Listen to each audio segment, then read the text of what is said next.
रायगड सम्राट अल्पावधीत लोकप्रिय ठरलेले रायगड सम्राट रयतेच्या सेवेसाठी सदैव पुढे. रायगड सम्राट राजकीय, सामाजिक, शैक्षणिक, शेतीविषयक अचूक बातम्यांसाठी रायगड सम्राट न्यूजला सबस्क्राईब करा. पनवेल येथे राष्ट्रीय रस्ता सुरक्षा अभियान अंतर्गत सुरक्षित वाहतूक मार्गदर्शन शिबिर कार्यशाळेचे आयोजन रविवार दिनांक 18 जानेवारी रोजी पनवेल विद्यार्थी वाहक संस्था, प्रादेशिक परिवहन कार्यालय पनवेल, वाहतूक विभाग कळंबोली आणि पनवेल तसेच काळण समाज मध्यवर्ती यांच्या संयुक्त विद्यमाने करण्यात आले. यावेळी सकाळी 9 वाजता जनजागृती रॅली खांदा कॉलनी शंकर मंदिर येथून श्रीफळ वाढवून स्कूल बसची रॅली खांदा कॉलनी नवीन पनवेल व पनवेल शहर येथे काढण्यात आली. पनवेल कळण समाज हॉल येथे मान्यवरांच्या हस्ते छत्रपती शिवाजी महाराजांच्या पुतळ्याचे पूजन व दीप प्रज्वलन करण्यात आले. यावेळी आमदार विक्रांत पाटील, माजी आमदार बाळाराम पाटील, उद्योगपती JM म्हात्रे, मोटर वाहन निरीक्षक पृथ्वीराज काकडे, ट्रॅफिक अधिकारी शेरखाणे, सामाजिक कार्यकर्ते हरीश बेकावडी, नगरसेवक सुमित झुंजारराव, नगरसेविका आर्या जाधव, माजी नगरसेवक शंकर म्हात्रे, वाहतूक PSI पांडुरंग साते, धामणी विद्यालय व वाकडे शाळा यांच्या सर्व शिक्षकांचे व मान्यवरांचे स्वागत संस्थेचे अध्यक्ष पांडुरंग हुमणे व संस्थेच्या पदाधिकाऱ्यांनी केले.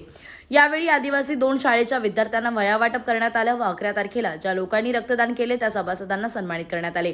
या कार्यक्रमासाठी पनवेल विद्यार्थी वाहक संस्था अध्यक्ष पांडुरंग हुमणे, सचिव तळेकर, खजिनदार किसन रौधळ, उपाध्यक्ष ज्योतिबा रायकर, कार्याध्यक्ष राजेश भगत, अमित खांबोज, राजेश राणे, अशोक पोकळे, हनुमंत क्षीरसागर, सतीश आचार्य सर्व अनेक मान्यवरांनी मेहनत घेऊन हा कार्यक्रम यशस्वीरित्या पार पाडला.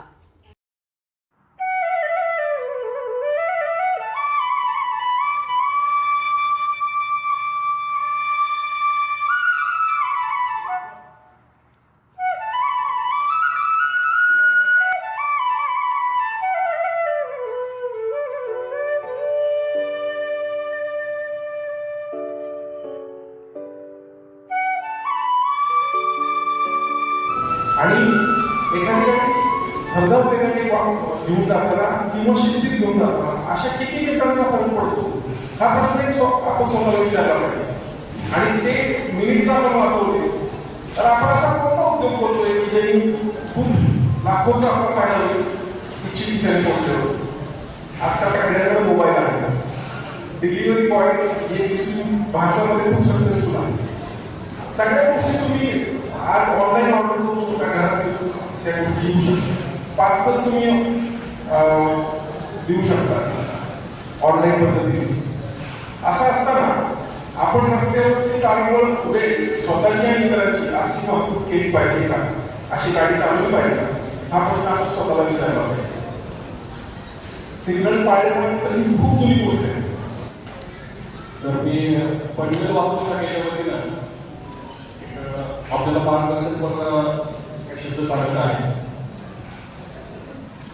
मुलांना आपण वाहतूक पोलीस प्रत्येक चौकामध्ये आपल्याला वाहतूक पोलीस दिसत असते, बरोबर आहे. वाहतूक पोलीस बघितल्यानंतर तुम्हाला काय वाटतं?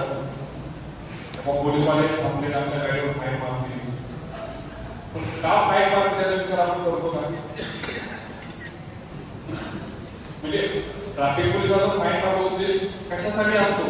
तुम्हाला जे शिस्त लावली त्यापेक्षा भूमिका असण्याची. आज आपण बघतो स्कूल कॉलेजच्या बाहेर काही मुलं आहेत ती रेसिंग बाईक घेऊन येतात किंवा मॉडिफाय त्याच्या बाईक वापरतात. खूप मोठा प्रयत्न करण्याच्या आवाज बाहेर पडतो, ध्वनी प्रदूषण होतं. त्याच्या खूप म्हणजे हे बेशिस्त वर्तन आहे. जर आपण बाईक वापरत असाल आणि त्याला जर मॉडिफाय करायचं वापरून केलं असाल तर हे एकदम चुकीचं आहे. तर कृपया अशा गोष्टी आपण करू नका. वाहतुकीचे नियम पाळा.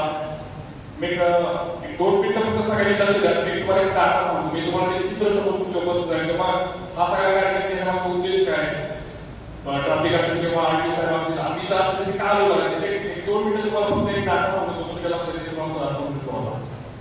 तर भारतामध्ये 4,60,000 प्रत्येक वर्षी 4,80,000 मोठा अपघात रजिस्टर होतात. म्हणजे ज्या आपण ज्याच्याही अपघात होतात 4,80,000 रजिस्टर केले प्रत्येक वर्षाला. माझं पुढे सांगता होईल. आणि त्याच्यामध्ये 4,60,000 अपघात वाटतात आणि 4,60,000 लोक त्या अपघातामध्ये जखमी होतात. गंभीर जखमी होतात, किरकोळ जखमी होतात.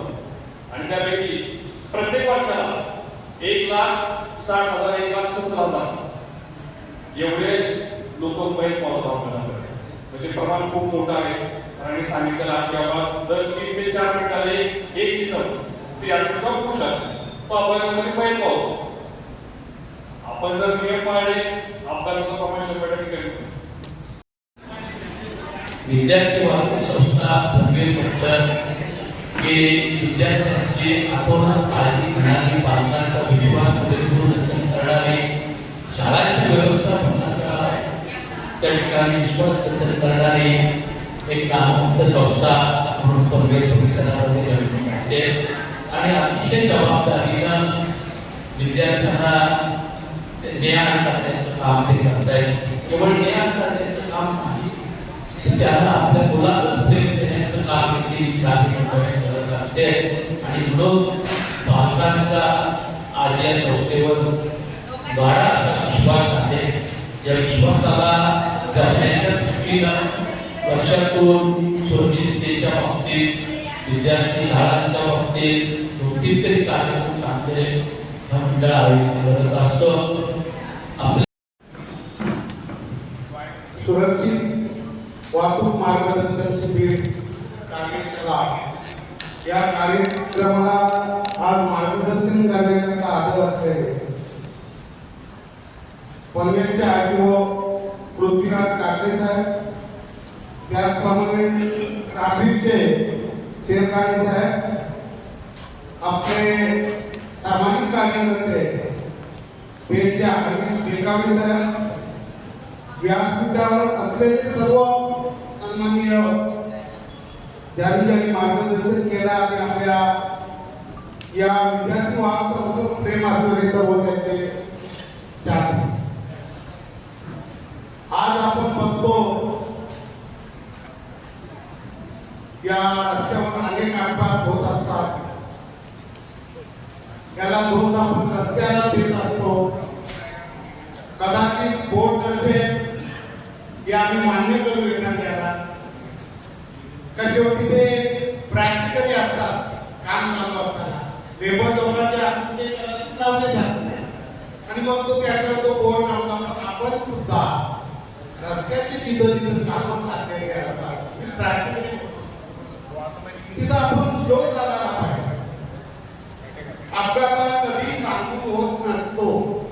आपली घरी कोणीतरी वाट बघतो याची जरी आपण जाणतो तरी आपण व्यवस्थित गाडी चालवू शकतो. ट्रॅफिक जाम करायला पहिला काम असेल तर रिक्षावाले, पण रिक्षावाले तुम्हाला असे आता इथे लाईट उभी आहे ते एकदम पुढे जाऊन कधी विचार करत नाही, काही तर आपल्या मुलं नाही. अतिशय मला मी सुद्धा एक रिक्षा संघटनेचा अध्यक्ष होतो. आता आहे का मला माहिती नाही, आणि परंतु बेशिस्तपणा जो आहे बघितलाय रिक्षावाल्या काही दुरुस्त करता येईल का हा विचार आपल्या सगळ्यांना मिळून करायचा आहे. आणि म्हणून या सुरक्षित वाहतूक कशी असावी या संदर्भाचं मार्गदर्शन या राष्ट्रीय सुरक्षा रस्ता सुरक्षा अभियान 2026च्या निमित्तानं या विषयाचं विचार मंथन आपण या ठिकाणी करतो. रस्ता सुरक्षा विषयामध्ये सातत्याने कार्यक्रम करावे लागणं, जनप्रबोधन करावं लागणं, मला वाटतं की ही मेहनत जरी आपण करत असलो तरी हे आपल्या सगळ्यांसाठी एक दुर्दैव आहे. म्हणजे हे समाजाचं वास्तव आहे की ज्या विषयामध्ये आपण काम करतोय आणि एक संकट आपल्यावरती खूप आवाज उभा आहे, आपल्या समोर उभा आहे, ते संकट हे रस्त्यावर होणाऱ्या अपघाताचं आहे. म्हणजे कुठला आजार झाला आणि त्यातून एखादा मृत्यू झाला मी समजू शकतो की नैसर्गिक आहे, पण सुखसोयीसाठी वाहनं आपण वापरतो आणि त्या सुखसोयीचा आनंद घेताना आपण जबाबदारीचा भान ठेवत नाही आणि त्यातून या दुर्घटना होतात आणि त्यातून मृत्युमुखी पडणं मला वाटतं एक अत्यंत दुर्दैवी आहे. आणि याचे दोषी कोण? त्याचे दोषी आपण सगळेजण आहोत. नियम न पाळणारे आपण सगळे. नियम थोडेसे तोडले तर चालतं असं मानून वागणारे आपण आपण सगळे. आणि त्यामुळे जर का आपणच या नियमांचं पालन केलं नाही तर या अपघातांमध्ये या संख्येमध्ये जी काही वाढ झाली आहे ती रोखणं आपल्याला शक्य होणार नाही. आणि त्यामुळे केंद्रातलं सरकार असेल, राज्यातलं सरकार असेल, आमचे सगळे आरटीओचे अधिकारी कर्मचारी असतील, आमचं पोलीस डिपार्टमेंट असेल, हे वारंवार प्रयत्न करतात की हे अपघातांचं प्रमाण कमी व्हायला पाहिजे. कारण ते जेवढं होईल तेवढं ताकदीनं काम करून हे अपघात रोखण्याचे प्रयत्न आमचे सगळेच अधिकारी वर्ग करत असतात. रस्त्यावरती सातत्याने राहून जनतेची सेवा करण्याचं काम ते करत असतात. अपघात झाले तर त्यांना योग्य वेळामध्ये योग्य उपचार मिळावे यासाठीचे प्रयत्न ते करत असतात. पण जेव्हा प्रयत्न करून सुद्धा एखादी केस, एखादा अपघातग्रस्त वाचू शकत नाही, तेव्हा जेवढ्या वेदना त्यांच्या परिवाराला होत असतील तेवढाच वेदना या आमच्या कर्मचाऱ्यांना, अधिकाऱ्यांनाही होतात, कारण त्याला वाचवण्यासाठी त्यांनी प्रयत्न केलेले असतात. आणि त्याचबरोबरीनं सामाजिक सेवेचं भान सुद्धा आपण उद्यात ठेवतात. आमचा व्यवसाय आहे, आम्ही तेवढंच करू, त्यातनं 2 पैसे आमच्या कुटुंबाच्या उदरनिर्वाहाला मिळतील ही भावना सुद्धा उद्यात त्यांनी बघितली नाही. मी त्यांची सेवा करेन, त्यांच्या परिवाराची सेवा करेन आणि त्याचबरोबरीनं सामाजिक सेवा सुद्धा मी करेन. आपल्या संघटनेच्या माध्यमातून वर्षभर जे काही सामाजिक कार्यक्रम साकारले जातात, जनसामान्यांची सेवा करण्याचा प्रयत्न केला जातो. आज या मंचावरून आपण या विद्यार्थी मित्रांना वयांचं वाटप केलं. मला वाटतं की ही काही आपली जबाबदारी नाहीये, आपली काही करणं बंधनकारक नाहीये, तरी सुद्धा नैतिक जबाबदारी म्हणून सामाजिक सेवेचं